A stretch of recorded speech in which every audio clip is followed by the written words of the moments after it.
Señores, señoras, como les anuncié al inicio del espacio, hoy vamos a hablar de autismo de verdad aquí en Acércate Más.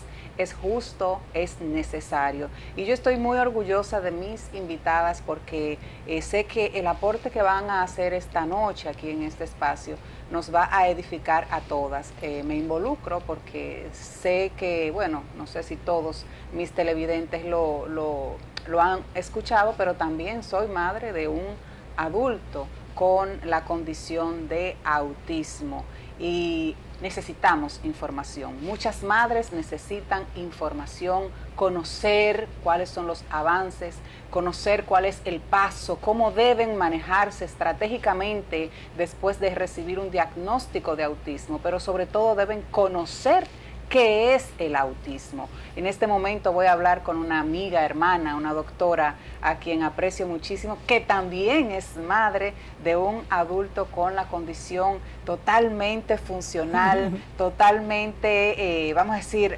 realizado. Me acompaña en esta noche la doctora Noldis Naut Suberví. Ella fue subdirectora del Seguro Nacional de Salud, es pediatra y además tiene una especialidad en alta gestión pública. Bienvenida, mi amor. Gracias por este honor de tenerte acá. Gracias a ti, Ana, por la oportunidad de estar aquí compartiendo contigo y con todo tu público y hablando de un tema tan importante, sobre todo cuando somos madres, ¿verdad?, de niños o de que ya son adultos. Siempre son nuestros niños, nuestros hijos, es así, cualquiera que fuera su condición, pero neuroatípicos, ¿verdad? Porque también el trastorno del déficit de atención con hiperactividad se considera también pues una neurotipia. Yo siempre le digo a las madres que cuando reciben, o a los padres, ¿verdad?, porque es a la familia en sentido general, cuando se recibe un diagnóstico de que tienes un niño con cualquier condición que tenga que ver con el trastorno del espectro autista, no todo está perdido. Es así. Y no es una mala noticia. Realmente usted va a recibir, gracias a Dios, un bebé, un hijo, ¿verdad?, en su hogar, que es sencillamente que va a percibir o a tener unas conductas distintas. Porque el autismo es un síndrome neurobiológico. ¿Por qué decimos neurobiológico? Bueno, porque está alterada lo que es la neurotransmisión y eso hace que se alteren, por así decirlo, o que sean distintas, no es alterado, es que son distintas, 3 esferas, como son la capacidad de la parte cognitiva, lo que tiene que ver con las habilidades sociales y con la flexibilidad de la de la parte de su conducta, ¿verdad? Son niños que los vemos que perciben de una forma distinta las cosas y además tienen intereses distintos al resto a los de las personas de esa misma edad. Noldis es pediatra también y recuerdo que el factor principal que me afectó en mi caso con Héctor Jr. fue que el pediatra no observó a tiempo. Estamos hablando de 19 años atrás, no pudo observar a tiempo aquellos rasgos, aquellas características, pero entiendo que hoy en día la ciencia y la medicina ha avanzado bastante. ¿Cuáles pueden ser esos datos que usted puede destacar hoy como un avance para que ya los pediatras y los médicos puedan advertir a tiempo que este niño viene con algún rasgo de autismo y podamos trabajar a tiempo? Porque como decíamos fuera de cámara, con el autismo comenzar a trabajar a tiempo es un ganar para todos. ¿Cuáles serían esos rasgos? Eso es así, mira, yendo un poquito atrás, desde el punto de vista epidemiológico no es lo mismo hace 20 años que ahora. No, por eso la incidencia ha venido en aumento y se dice que ya un 1% de la población mundial tiene la condición del trastorno del espectro autista. O sea que los pediatras en el momento actual se van a poner seguro en contacto de manera frecuente con niños en el trastorno del espectro autista, ya que se dice que 1 de cada 100 personas está dentro del trastorno del espectro autista. Es así, pero ¿cómo puede? Ahora ya la cosa ha cambiado mucho, porque efectivamente los estudios apuntan a que mientras más temprano, como bien decías, hacemos el diagnóstico y procedemos a las terapias cognitivo-conductuales, va a haber un gran avance. Va a haber, cuando el niño recibe la terapia, pues hay avances en su capacidad de su comportamiento, las habilidades sociales y sobre todo la parte cognitiva. Depende, claro está, el grado, ¿verdad?, de autismo que tenga el niño, porque están también los procesos que son los más profundos o avanzados, donde ya las condiciones son distintas.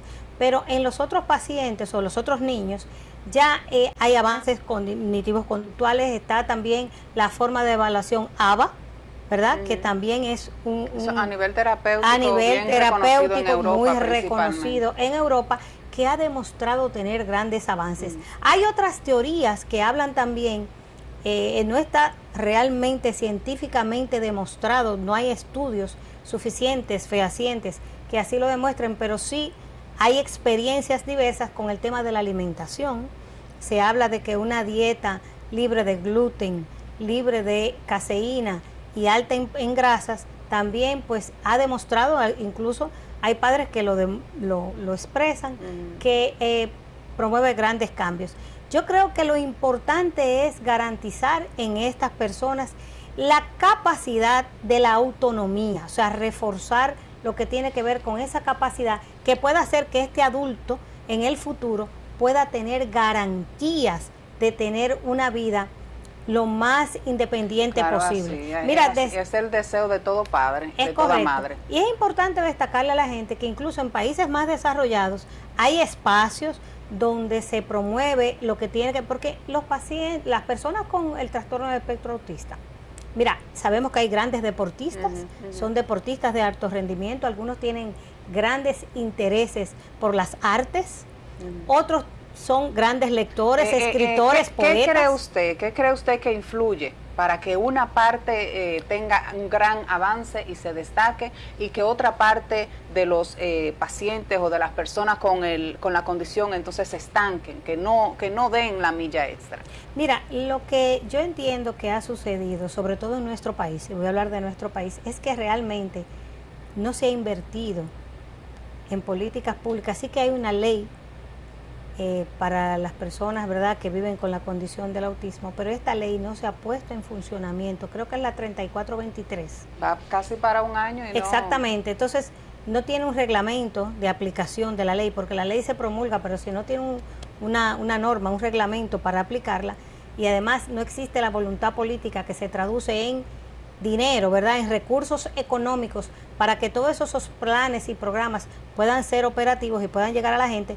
Entonces, la diferencia es clara, es sencillamente recursos y diagnósticos a tiempo. Generalmente la gente que tiene recursos económicos, esta es una condición donde las personas lamentablemente que no tienen un buen nivel socioeconómico no se benefician de ningún plan, ni ningún programa, ni ninguna terapia, y entonces vemos esa gran desigualdad. Definitivamente una intervención a tiempo, la aplicación de las terapias y de los programas que están definidos y que científicamente han demostrado que son efectivos para estas personas, es lo ideal. Entonces, ¿qué es lo que nosotros hacemos el llamado? A que realmente esta ley se ponga en funcionamiento y que esto pueda ser horizontalizado y que llegue a toda la población que lo necesita. Así debería ser. De hecho, vimos que este centro que ha estado apoyando a muchas familias, el CAI, ha pasado ahora a formar parte, a depender de lo que es el Ministerio de Educación. ¿Qué opina usted al respecto? ¿Entiende que podemos ver algunos resultados positivos ahí con esto? Mira, el manejo de los pacientes con discapacidad es un manejo integral que debe ser manejado por el personal sanitario, porque estos pacientes no solamente tienen problemas cognitivos conductuales, problemas de necesidades educativas distintas, sino que tienen unas comorbilidades que son importantes y que deben ser atendidos desde el punto de vista de la salud, y desde ahí, desde esa sombrilla, se desprenden todas las diversas áreas o especialidades que deben intervenir, porque sí entendemos que el manejo, ¿verdad?, de los pacientes que necesitan, como dice el CAI, Centro de Apoyo Integral a la Discapacidad, pero debe ser desde el punto de vista de la salud como rectora, porque estos pacientes, insisto, son pacientes porque muchos de ellos tienen comorbilidades visuales, Claro. desde el punto de vista de la salud mental, metabolopatías, o sea, son pacientes que algunos sufren enfermedades raras o enfermedades desde el punto de vista endocrinológico y de diversas patologías que deben ser manejadas en la sombrilla de la salud, y desde la salud pues diversificar las diversas, ¿verdad?, intervenciones que las personas necesitan. Y que requieren.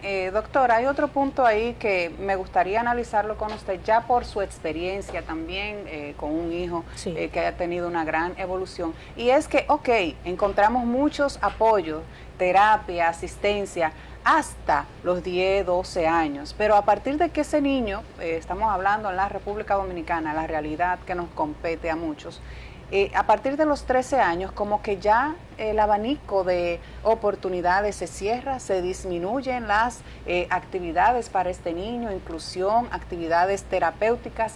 ¿Qué opina usted? Y desde el punto de vista de su experiencia, ¿qué recomendaría usted hacer?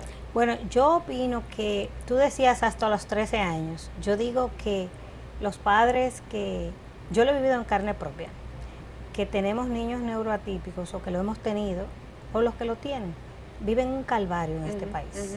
Porque aquí se habla muy bonito aquí se habla muy bonito el Día Mundial de la Concienciación sobre el trastorno del espectro autista. El día 21 de mayo, creo que es con relación al síndrome de Down. Aquí se habla muy bonito esos días y luego todo se olvida. El calvario y el viacrucis que vive un padre con un niño que tiene el trastorno del espectro autista, que es TDAH o cualquier otra neuroatipia, es increíble. No te lo aceptan en los colegios, te lo estigmatizan, te lo señalan, porque no existe una política pública real. Aquí se habla de muchos colegios que son, y yo lo digo responsablemente porque lo viví, entre comillas, inclusivos, y no es verdad. Entonces necesitamos cambiar, incluso desde el punto de vista laboral. Exacto. No existe una política pública real para incluir estos pacientes. Y mira que ahí está el CONADIS y la ley también que habla de que el 3% de las personas que se emplean en las organizaciones públicas e incluso en las privadas deben ser personas con capacidades distintas, pero no se cumple al 100%. Incluso en las academias, en las universidades, sufren mucho estos niños. Entonces, ¿qué debemos hacer? Pues poner en funcionamiento la ley y que realmente exista una voluntad que se vea traducida en acciones que realmente lleguen a las personas. Y insisto en la disparidad socioeconómica, porque gente como tú, como yo y como muchos que nos están viendo pueden tener el acceso de pagar una terapia, de buscar una profesora sombra, de hacer todos los esfuerzos que estén a su alcance, pero ese padre que vive en el barrio, que vive en localidades donde quizás él no tiene el conocimiento, no tiene las herramientas para ayudar a sus niños. Estos niños, todo el mundo sabe que son vulnerables, que son presa fácil de muchos desaprensivos que los utilizan, y además que son pacientes que tienen una alta son personas, que yo hablo mucho de pacientes por mi condición de médico, que tienen una tendencia a las dependencias, o sea, a las conductas que son tendentes a, por ejemplo, a los vicios, al alcohol, a las drogas, a los juegos. Entonces, son personas que necesitan un acompañamiento, tanto a nivel psicológico, a nivel conductual y a nivel educativo. Entonces esas cosas hacen falta. Es así, y definitivamente. Estamos ya en medio de campaña, todos los políticos están en campaña y no hemos visto como una propuesta de ninguno en pos de trabajar por la discapacidad y el autismo en la República Dominicana. ¿Cuál sería una propuesta ahí que usted le aconsejaría por lo menos al presidente que quiere reelección? Bueno, realmente sí he visto que hay muchas organizaciones y muchos padres, gente como tú, la sociedad, la sociedad civil, ¿verdad? Muchas organizaciones sin fines de lucro que yo sé que tienen el corazón porque les ha tocado de cerca o porque no les ha tocado, pero sencillamente tienen la sensibilidad para estas cosas. Y yo te insisto, mi propuesta es que realmente se operativice la ley 3423, creo que es la ley para las personas que viven que tienen el trastorno del espectro autista, y que realmente haya una inclusión en las escuelas públicas de aquí. Existe una... Eso me gusta, lo de que funcione una inclusión, de verdad. En las escuelas, o sea, aquí debería haber profesores sombra pagados por el Estado. Aquí se invirtió un dinero, aquí no se aumentó un 3% el presupuesto de educación. Esas personas están ahí y necesitan, y eso sí que tiene un peso, porque mucha gente tiene hijos o familiares con el trastorno del espectro autista y ni siquiera lo sabe. Es así.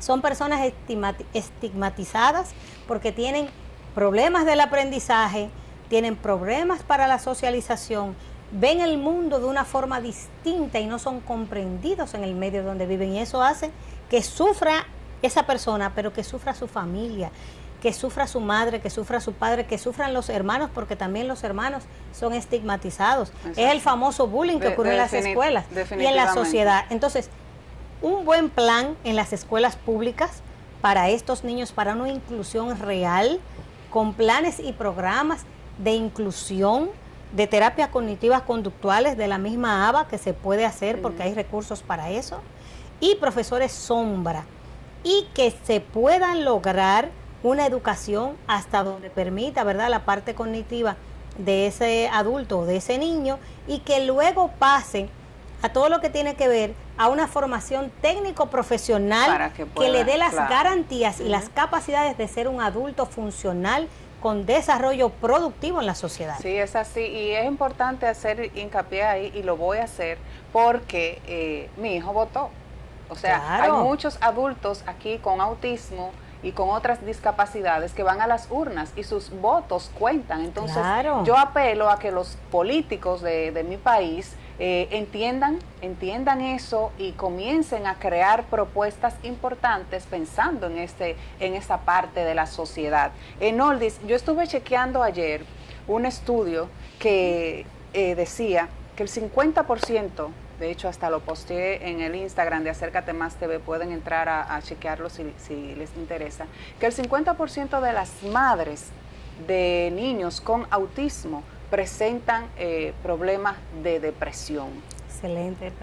¿Qué crees tú al respecto? Si como madre te viste en algún momento ahí, ¿cómo paliaste esa situación y cuál es ese consejo que le dejas a todas las mamás que no están bien? Dentro de los planes, o sea, dentro de la política de tratamiento, por así decirlo, integral de la persona con trastorno del espectro autista, lo primero es el abordaje a la familia. Porque como decía antes, el calvario, el sufrimiento, el estrés, el agobio, más la carga económica, ¿verdad?, que implica buscar los recursos. Y la culpa, porque mamá se siente culpable de todo al inicio. Sí, porque te da una sensación de sobreprotección. Sí, entonces hay que abordar la familia, los padres, y no solamente a mamá y a papá, sino también los hermanos, también los hermanitos, ¿verdad? Toda la familia. Pero las guías establecen ese cuidado integral para la familia y los cuidadores de las personas que viven con el TEA, ¿verdad?, con el trastorno del espectro autista, por el desgaste emocional que esto acarrea. Porque estamos hablando, quizás la gente piensa, bueno, pero hay diversos niveles. Entonces estas personas que tienen un trastorno profundo, por así decirlo, ¿verdad?, que son los que tienen las catatonias, que son los que no tienen comunicación verbal por cualquier razón, porque no se manejaron a tiempo o porque su condición no lo permite, desgasta mucho y demanda mucha energía. Claro que sí, yo creo que todo el que tiene a su cargo, ¿verdad?, o le ha tocado de alguna forma el tener un hijo o una persona cercana neuroatípica, se siente triste por diversas razones en algún momento. Como dije antes, las desigualdades. Afortunadamente, yo pude sacar a mi hijo del país, se pudo formar en Europa, hoy es un profesional universitario, incluso que vive solo en los Estados Unidos. Un logro. Pero no fue fácil. En la escuela primaria, él mismo percibía que era tratado distinto, que era señalado, que era estigmatizado, hacían bromas crueles. Sabes que los niños a veces no tienen filtro para decir cosas y los mismos adultos también con su forma no se manejan de la mejor manera posible. En el caso de tu hijo, el abordaje o tú enterarte ya que eres médico de su condición, ¿él te lo comentó o tú se te encendió como ese bombillito de mamá? ¿Cómo fue eso? Generalmente lo que siempre sucede es en las escuelas, ¿verdad? La escuela, te dieron incluso el yo siendo médico, pero sabes que el cariño y uno no tiene esa objetividad como padre, ¿no? Pero ve la ñoñería, uno ñoña mucho. Sí, lo que siempre sucede, y es así como está documentado, la escuela es la primera puerta, ¿verdad? Esa visión de la maestra que te dice que el niño se comporta, la maestra tiene la capacidad para saber desde el punto de vista educativo cómo se está comportando ese niño, y afortunadamente tuvimos desde temprana edad la observación y pudimos hacer el diagnóstico del trastorno de déficit de atención con hiperactividad, que mucha gente sí que lo tiene, y eso también causa problemas desde el punto de vista educativo, porque la concentración se ve afectada y no es necesariamente un problema con el coeficiente intelectual, sino con la manera, con la velocidad de aprendizaje o con la forma distinta, que es lo que estamos hablando aquí, de capacidades y de necesidades educativas distintas que tienen estos niños, y entonces afortunadamente eso se pudo ir subsanando, pero eso no se cura, ojo. Ahí va, se vive toda la vida con eso, y es un día a día. Ahí quería abordarte porque hemos visto un médico destacado del país que se ha hecho viral en las redes sociales por decir que él tiene la cura, que él cura el autismo, y yo con esta galena que tengo aquí, yo quería dejar clara la información a mi audiencia de si el autismo tiene cura. Hasta ahora no tengo información ni existe evidencia científica de que exista una cura. Si fuera así, yo misma habría ido, ¿verdad? Yo creo que mucha gente... Si nos dicen que está en la luna, ya hombre, ahí vamos. ¿A dónde nos iríamos nosotras, verdad, en busca de esa cura? Sí que existen los mecanismos para mejorar la condición, para, como decía antes, darle esas herramientas que permitan una vida más fácil, que permitan un grado de autonomía y de facilitarte, ¿verdad?, la vida. Yo decía, el TDAH tampoco se cura. Usted tiene herramientas a través de terapia conductuales, ya en el caso de los adultos, para que usted pueda ir variando y adquiriendo herramientas que te permitan tener una vida un poco más productiva. Y definitivamente eso de mano a un abordaje a tiempo, temprano, señores, presenta diferencias del cielo a la tierra, y muchas veces pasa hasta desapercibido en la persona que fue diagnosticado en su infancia con autismo. Y mucho amor. Así es. Sobre todo mucho amor. Esa es la clave. Mucho cariño y mucho acompañamiento. Ojalá que podamos dar ese avance como país y que podamos luego hablar, ¿verdad?, en otro momento, de que qué bueno que se ha avanzado en ese sentido. Exacto. Enoldis, muchísimas gracias. En pantalla tenemos el Instagram suyo para las personas o padres que tengan niños pequeños y quieran hacerte algunas preguntas al respecto. Pueden consultar a la doctora. Muchísimas gracias. Gracias a ti, un placer. Amigos y amigas, continúen aquí porque aún tenemos mucho que hablar de autismo para ustedes.